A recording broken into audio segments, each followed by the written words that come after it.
And we're back with the ElseWords. This is the big discussion topic. And when I say big, this is actually big. The man responsible for, I'd say, probably a third of the writing at Marvel right now just left.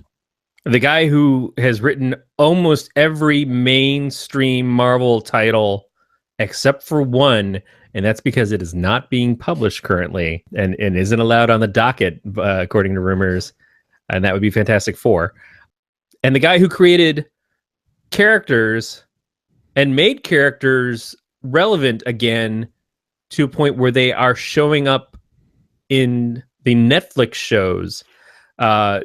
We talk about the last original character that got popular in comics was Deadpool, but that's not necessarily true. Certainly, I'd say the biggest recognition character that I think is just probably around the corner from getting seen more mainstream would be Kamala Khan. But this character, this guy created a character that has her own show, which is Jessica Jones, and hugely popular based off of the TV series and the second season starting up, and created Miles Morales, who is getting his own movie if it's still going on with Sony, and has shown up in the cartoon series and stuff like that. Brian Michael Bendis. Yeah, Brian Michael Bendis has jumped from Marvel to DC in a multi-year, multifaceted exclusive deal. DC announced this on Twitter on November 7th. Yeah. Now, as you mentioned... November 7th. Yeah, November 7th, sorry. As you mentioned, created Jessica Jones, created Miles Morales, has written just about every book at Marvel. Who's the... Is it Riri Williams, the Ironheart? Riri Williams, Ironheart. He created her. Yeah, he's just went over to DC. Helped establish the current run of Luke Cage to the point of making Luke Cage, kind of reintroduce Luke Cage in a way in the first Jessica Jones series, Alias. Not in a nice way at first, but then brought the character in and was such a big proponent of Luke Cage that he brought him into the Avengers, his Avengers run, when he did New Avengers, and brought prominence to Iron Fist. So a lot of the stuff, his Daredevil run was a big reason why the Daredevil show, I think, happened. You look at all the Netflix shows, Brian's hand has been in all of those characters, except probably Punisher, but he certainly used him in places. And that's just his Marvel work. You know, he did his own stuff in his books before. I don't remember if he was part of Caliber, but with Goldfish and I think Jinx and some of the other stuff. His book Powers with Michael Oeming. Yeah, it was at Icon eventually, but it wasn't at first. His stuff at Image, where he was writing Sam and Twitch for Todd McFarlane, the Spawn characters, led him to Marvel. And then at Marvel, he basically jump-started the entire Ultimate Universe with his Ultimate Spider-Man title. And everything that happened after that came out of him and Mark Miller for the longest time, until other people came in and, well, I mean, Jeff Loeb just fucking shit the bed on it. But still, Bendis's Ultimate Spider-Man and then Ultimate Miles Morales characters really were the most consistent title of that entire line, and was the only thing worth saving from it, I guess, except for maybe this other Thor or his hammer or something. I don't know. But yeah, huge deal. Bendis was also part of the architects that went and were referenced with the Marvel film universe for a while, but also the people that kind of lost favor because Kevin Feige didn't want to deal with Marvel's bullshit, mostly meaning like Perlmutter, and just said, no, we're just going to do this ourselves now. So Feige took control of the Marvel film line, and Marvel Comics have more of their hands in the TV stuff that Jeff Loeb is more or less a part of and invested in. So that's where you see the breakdown between them and why the crossovers are less and less likely to happen between those TV characters and the movie characters. Not that the TV stuff isn't doing some good stuff, and not that they're not doing some awful stuff too in Humans. But it's a weird thing, and I wonder if that's part of why Bendis jumped ship. One, he's done almost everything you can do at Marvel. He's done Guardians of the Galaxy. He's done X-Men books. He's done Iron Man. I don't know that he's done Cap, but he's used Cap certainly in Avengers, running multiple Avengers books at a time. There's so much stuff. His Spider-Man mainstream books. He's done it almost all. And his first run in Ultimate Spider-Man, he and Mark Bagley did that series. They wanted to get to a point where they both worked on it the entire way through to at least match the run that Stan Lee did on it originally. And so they did, and I think they actually beat him out by maybe an issue or something like that. And that was a huge deal in and of itself. But he's been the Marvel guy for so long. He was definitely one of the, if not the top creator at Marvel, certainly the top writer at Marvel for consecutive number of years. So to see him go over to DC, the only thing I can think of other than boredom and looking for new challenges is that at DC, he might still be able to get more in hand with the DC film property stuff or the DC TV property stuff. And that is, I think, a big deal to him. Not just because it's lucrative, but because it is the next level for him as a writer. And being in a Marvel contract and not being able to be a part of those Marvel films because you're seen as just a comics writer and we don't want to deal with the comics people at this point, that's a pretty big slap in the face of somebody like Bennett. So yeah, going to DC and saying, hey, I'm going to do something with, say, the Kate Spencer Manhunter, or I'm going to do something with Nort from the Green Lantern Corps and Justice League Europe, or whatever.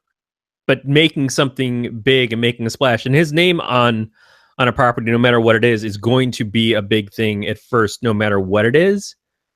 But then he is likely to take something and make some gold out of it.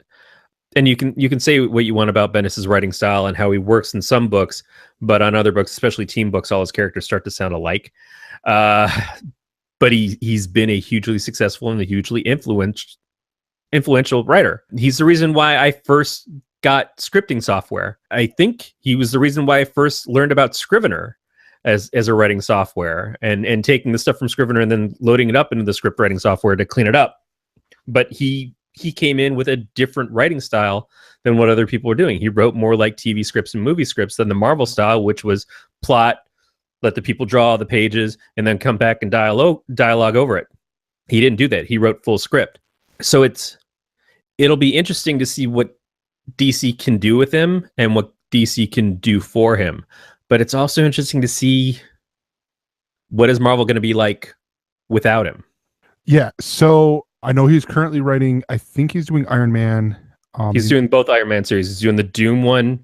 Well, the Doom one wrapped up. The Doom one finished. Okay. It's tied in with Invincible Iron Man. Yep. I believe if I might be wrong, but he's doing Spider-Man 2. Well, Spider-Man 2, yeah, which that's a limited run series. They just got 2 or 3 more issues to go. He's doing the current Jessica Jones series, and I want to say he's doing the Defenders series. Yep. He's doing Jessica Jones, Defenders, the Miles Morales Spider-Man book, which I believe is just called Spider-Man. He was doing the Peter Parker Spider-Man, the one where Peter Parker was rich and started a company and everything. He was doing that too, I think. Or maybe that was Dan Slott. No, you're right. It's Dan Slott. Dan Slott did Amazing Spider-Man. Okay. But yeah, he's got 4 books that he's currently writing. Some of those I can easily see other writers doing. But my question is the Jessica Jones book. Jessica Jones and Miles Morales are both attributed to him. Yeah. Strictly. Like, it's not like other people haven't written them in other stuff, but their main titles have always been him. Yeah. And yeah, so seeing someone else come in and take over Jessica Jones, which someone's going to have to, it'll be interesting to see who that is. Someone coming in and taking over Miles Morales, again, has to happen. But who is that person who steps in that shoes? But that is the nature of creating work for hire stuff for companies. And Yeah. it's also a big joy of it is that you create something that outlasts you. Stan Lee, while writing Spider-Man consistently still, because he does the newspaper strips, Spider-Man outgrew Stan decades ago. Yeah. They started introducing stuff. One of the stories we almost did today was about the movie that they're working on at Sony for Morbius, the Living Vampire. Mm-hmm. And that came out, I think, right in the issue after Stan stopped working on the book. It was like the next issue, 101 or something, was when they introduced Morbius. That is an amazing thing to see what other people do with your work. I've had ideas for stuff that I would like to release in a public domain and see what other people take and run with. Then I'm nobody. But it's hard to come into something that was created by one person and not be judged against them. And some people are going to think, oh, you're doing great. And other people are going to think, no, you're not the guy who should be doing this because there was only one guy who can do this. Lucas is the only one who should do Star Wars, or the only one who should do Indiana Jones with Spielberg. There's certainly, there's people that you're never going to win with. And then people who might give you a fair shot and decide, well, this just doesn't work for me, but I appreciate what you're doing. Brian K. Vaughan doing Runaways, and then the first couple of people, everybody who took over Runaways actually afterwards had to deal with the fact that they weren't Brian K. Vaughan. Yeah. You know, that's the joy of creator-owned stuff versus work-for-hire stuff. Do you have like choices of who you'd see doing those two books? Gosh, that's tricky. I would honestly, part of me, for Jessica Jones, I would probably say Charles Soule, just because he's, it's sort of sticking with the whole, like, he's done She-Hulk, he's doing Daredevil right now. Like, I could see him doing that. But here's the other interesting part that we didn't hit on. I believe both of these, Miles Morales and I know Jessica Jones, the artists have that for their, you could say the same thing for the artists. Sarah Pichelli has been the primary artist for Miles Morales. Yeah. With his solo title.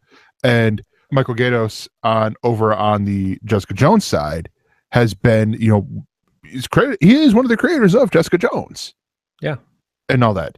Alex Maleev is another one who's done a lot with Bendis that you would think all three potentially could go with him if he wants to take his style across with him. And certainly there's nothing wrong with trying to find a reward system for the artists that you've worked with and have relationships with. Hey, I really like working with this guy. I think we could do some amazing work together on this character over here. Why don't you offer them a contract and bring them over? But it is also the opportunity to reinvent yourself of like, hey, I'm going over to DC. You should come over to DC. Yeah, but if I come over to DC, I don't necessarily want to do the same style of book we're doing over here. I would like to do this completely different character. Well, we'll get your foot in the door, and then we'll give you other opportunities as they come up. But I know DC is like, yeah, we'd really like you to do something that's like Jessica Jones because that was the big hit for you, or I'd really want you to do something like Miles Morales. But our takes, our characters, or new invented characters. Yeah, as far as who writing Jessica Jones, thinking about the style, it's a noirish thriller. I would really love to see a woman writing her. Mm-hmm. And going, and again, limited knowledge of who's working at Marvel right now, limited knowledge because I'm not reading the Marvel comics much right now, but knowing what she's doing on Punisher, I think it'd be really cool to see Becky Cloonan. Yes. So, oh God, yes, I would love that. Yeah, I think she could do some awesome stuff. And man, if she did covers or something for it, because I know she's not drawing full time right now, but she is a fantastic artist. I could see her really making some great stuff happen with Jessica Jones. Miles Morales is a little bit trickier because what I like about Miles is that he is straight up Spider-Man. I mean, he's not Peter Parker, but he is Spider-Man, and I'd like to see someone do something really fun and just straight superhero comics with them.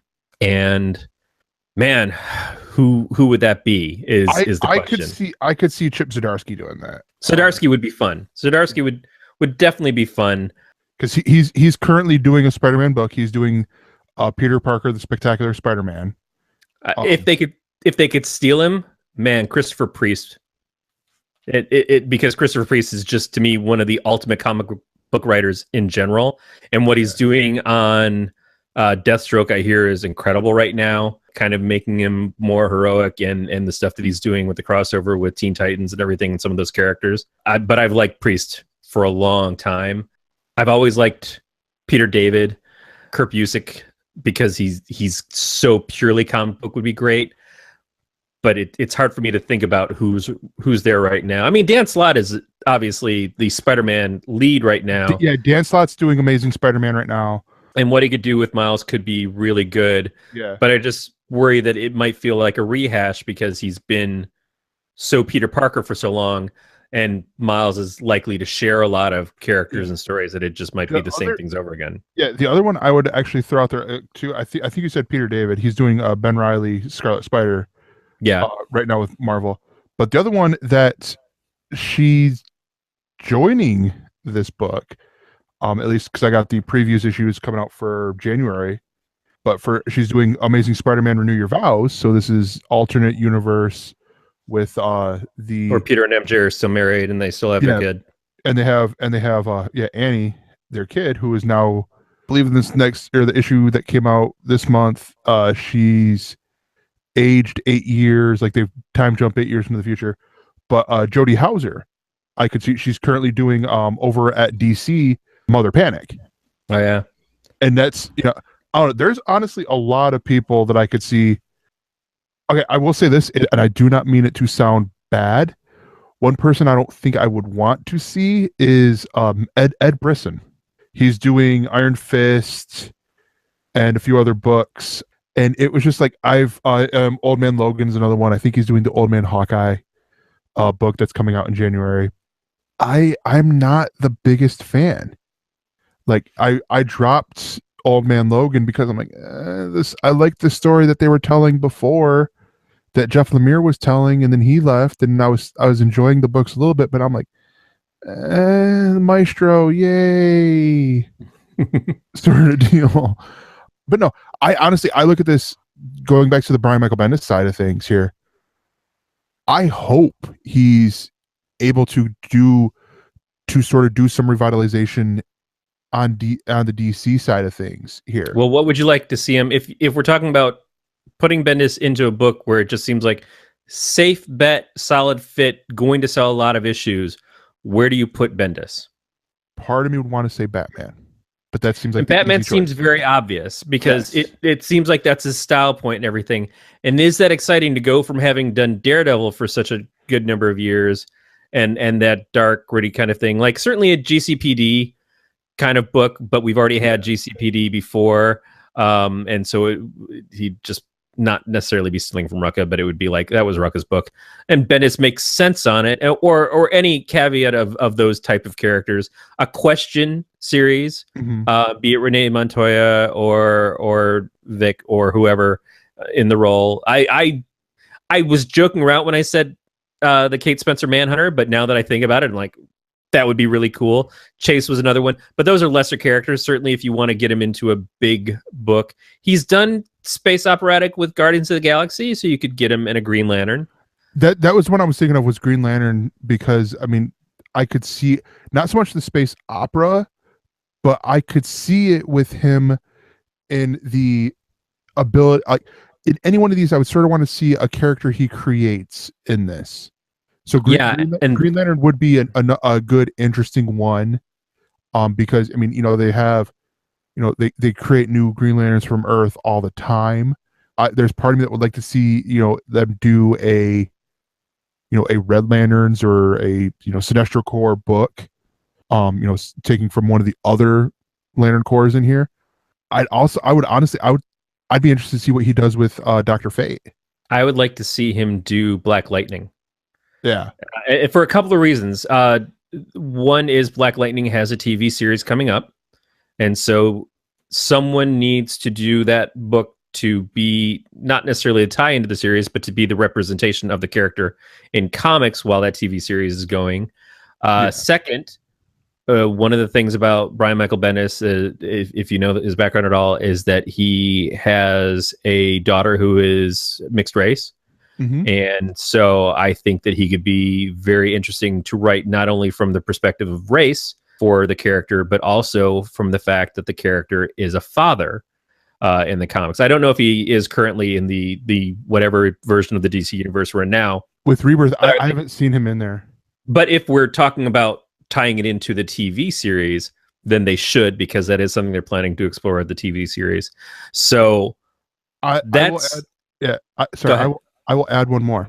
The Flash, either the Flash or Teen Titans, because and you've already hit it all with the new Wally West that a lot of people don't like. This half black kid, the black Wally West that we got running around here. Everyone's like, oh, he's not my Wally West. You either you get hit this guy in here to where you get Brian Michael Bendis in here to where he can bump him up, add some character to him to make him different from, just being like, oh, this is the new 52 Wally West. No, this is Rebirth Wally West. This is how he's different from New 52 and how he's actually better than redheaded Wally West. I think the only problem is that would be a third title for Bendis, like not his main title, because I think the loss potential is very high on that book. It's either going to land or it's going to just sink. And that's the problem, is because of the preconceived conceptions of the character, because yes, not my Wally West. Do we need, how many flashes / kid flashes do we have to have?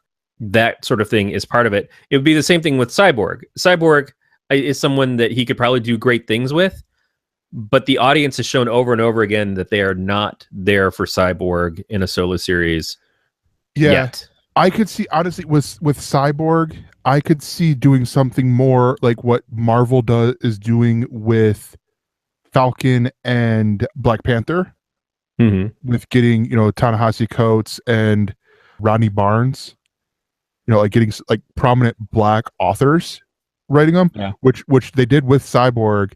And I was, the first story arc I was enjoying, but it was after, I think it was the second, I think by about issue 12, I think I was just like, it fell down to low enough on my list where I'm like, I ain't got time to read comic.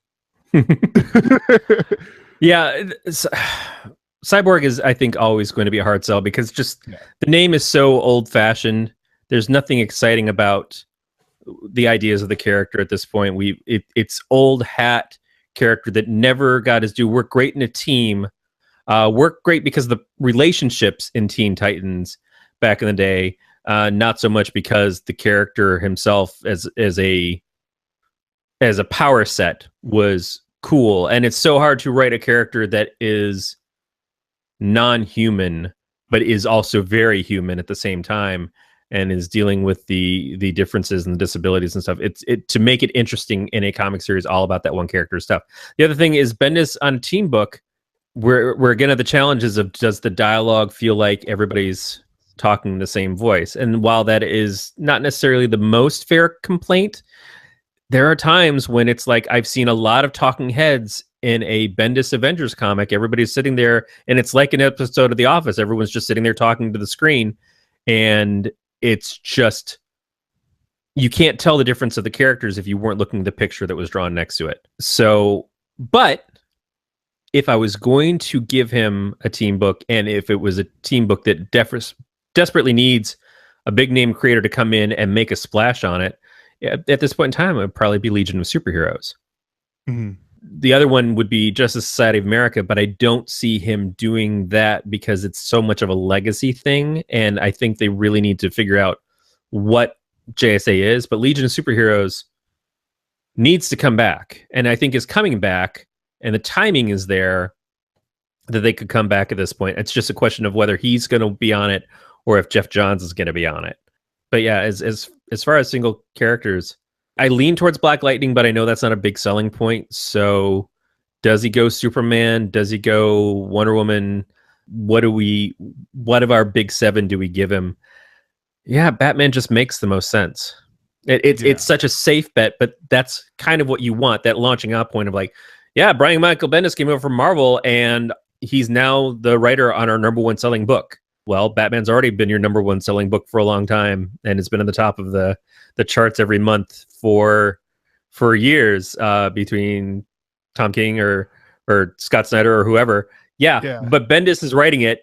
He came over. He's writing the #1 book for DC Comics, not for Marvel. So yeah, we're taking that as a win. I feel like Batman's too easy of a pick.